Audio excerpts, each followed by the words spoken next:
যদি ঐতিহাসিকভাবে লক্ষ্য করেন ৭১-এর মুক্তিযুদ্ধ থেকে শুরু করে ৭৫-এর সিপাহী জনতার বিপ্লবের মধ্যে দিয়ে জিয়াউর রহমানকে মুক্ত করা, ৯০-এর স্বৈরাচার বিরোধী আন্দোলনে এরশাদের বিরুদ্ধে দাঁড়ানো এবং ২৪-এও সেনাবাহিনী কিন্তু শেষ পর্যন্ত জনগণের কাতারে এসে দাঁড়িয়েছে।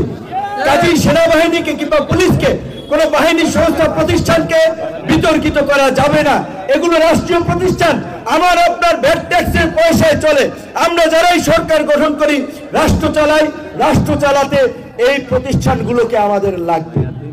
যারা এই প্রতিষ্ঠানকে কলঙ্কিত করেছে তাদেরকে বিচারের মুখোমুখি করা হবে, তাদের বিচার নিশ্চিতের জন্য আমরা আওয়াজ তুলব, কিন্তু প্রতিষ্ঠানগুলোর সম্মান রক্ষা করাও কিন্তু আমাদের দায়িত্ব। এই যে একটা জাতীয় ঐক্য তৈরি হয়েছিল, ওই জাতীয় ঐক্যের মধ্য দিয়ে ৫ই আগস্ট শেখ হাসিনার পতন হয়েছিল।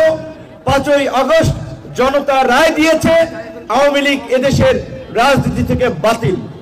সেই বাতিল মালকে আর ফিরিয়ে আনার কেউ চেষ্টা করবেন না।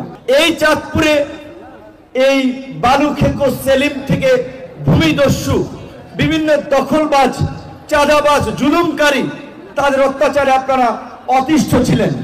কাজে আজকে মানুষ যেন আবার আমাদের মধ্যে, আমাদের বলতে আমরা সকল এই অভ্যুত্থানের অংশীজনরা বলছি, আমাদের মধ্যে ওই আওয়ামী লীগের কোনো অপকর্মের আমাদের মধ্যে যেন খুঁজে না পায়। মানুষ যেন না বলতে পারে আগেই ভালো ছিলাম, এই কথাটি যেন মানুষ না বলতে পারে। আমাদের সেটি মনের মগজে মনে রাখতে হবে। আমাদের আচরণে, আমাদের কর্মকাণ্ডে মানুষ যেন কষ্ট না পায়, মানুষ যেন ভুক্তভোগী না হয়।